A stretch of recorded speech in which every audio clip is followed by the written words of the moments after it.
एक गांव में एक बूढ़ी औरत जिनका नाम कमला है, वो अपने नातिन मिनी के साथ रहा करती थी। मिनी के मम्मी पापा उसे बहुत पहले छोड़ चले थे और तब से मिनी की दादी कमला ही उसकी देखभाल किया करती थी। कमला गांव के ही एक ठकुराइन के यहाँ काम करती थी। जो मिलता था उसी से अपने नातिन का गुजारा चलाती थी।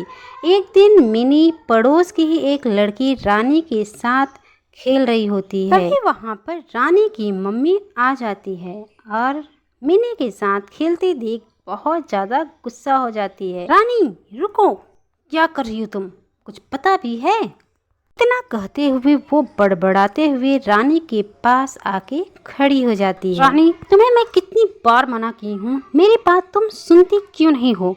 पता है ये मिनी पैदा होते ही अपने माँ बाप को खा गई।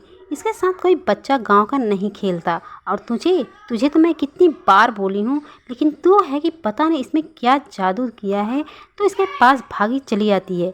अब तू मेरे साथ चल और दोबारा कभी आना मत इसके साथ खेलने, न जाने तुझे भी ये क्या कर दिया। इतना कहने के बाद रानी की मम्मा रानी को लेके चली जाती है। मिनी वहीं खड़ी होके देखती रह जाती है। उसके बाद वो भागते हुए दौड़ते हुए अपने दादी के पास जा खड़ी होती है और दादी के पास आते हुए फूट फूट के रोने लगती है। क्या बात है बेटी? अरे कुछ तो बोलो, कुछ बोलोगी तभी तो मुझे समझ में आएगा ना कि आखिर बात क्या है। किसी ने कुछ कह दिया क्या मेरी लाडो रानी को? दादी, क्या दादी मैं इतनी बुरी हूँ? मेरे साथ कोई बच्चा नहीं खेलता है और सब लोग बोलते हैं मैं मनहूस हूँ, मैंने अपने मम्मी पापा को मारा है। दादी, मैंने तो अपने मम्मी पापा को देखा भी नहीं, तो मारी कैसे? पता नहीं लोग मुझे ऐसा क्यों कहते हैं। मेरे साथ गांव का कोई बच्चा नहीं खेलता। और रानी की मम्मा आते ही मुझे बहुत कुछ बोली और रानी को मेरे साथ खेलने से मना करते हुए उसको लेके चली गई। अरे नहीं मेरी बेटा, कहने दो ना, जो कोई कुछ बोलता है। तू तो मेरी जान है, मेरे जिगर का टुकड़ा है, मेरे जीने का सहारा है मेरी लाडो रानी। कमला अपनी मिनी को कुछ समझा नहीं पा रही थी। दिल में दर्द तो बहुत था, लेकिन बच्ची के सामने क्या जाहिर करना। दिल उनका बहुत रोता था ऐसी बातें सुन के। फिर एक दिन कमला की अचानक से तबीयत खराब हो जाती है और वो काम पे नहीं जा पाती। तभी मिनी अपनी दादी के सिर पे हाथ रख के देखती है। अरे दादी, आपको तो बुखार हो गया है, आपका बदन एकदम तप रहा है, आप काम पे कैसे जाओगी? और काम पे नहीं जाओगी दादी तो मालकिन नाराज़ हो जाएंगी ना, और फिर हम लोग क्या खाएंगे आज? अरे नहीं बच्चा, अभी कुछ टाइम बाद मुझे आराम हो जाएगा। अभी मैं दवाई खा लूँगी ना तो आराम हो जाएगा, फिर मैं जाऊँगी काम पे और तुझे भूखा थोड़ी ना रहना पड़ेगा। नहीं दादी, आज ना आप आराम करो, आज मैं काम पे जाऊंगी। आप तो रोज़ जाती हो ना, तो आज मैं जाऊंगी।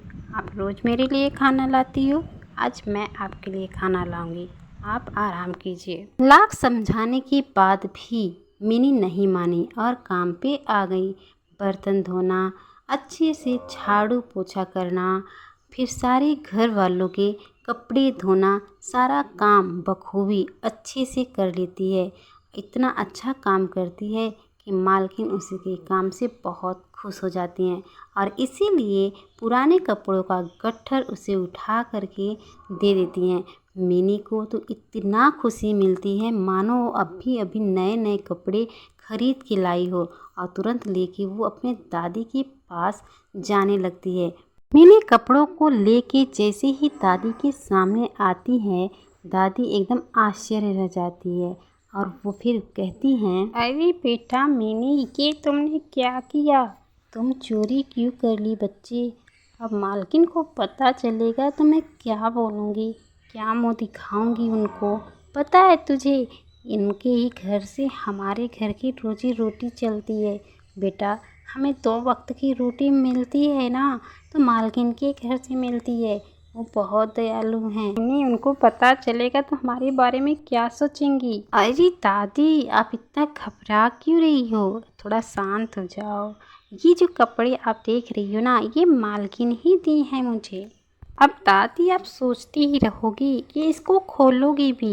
अब खोलो ना दादी, हमें देखना है कि इसमें कैसे कैसे कपड़े हैं और हमें पहनना है। दादी को मिनी की बात पर यकीन हो गया था और वो मिनी की तरफ देखते हुए उस गठरी को खोलने लगती हैं। दादी जैसे ही गठरी खोलती हैं, दादी और मिनी दोनों चौंक जाते हैं।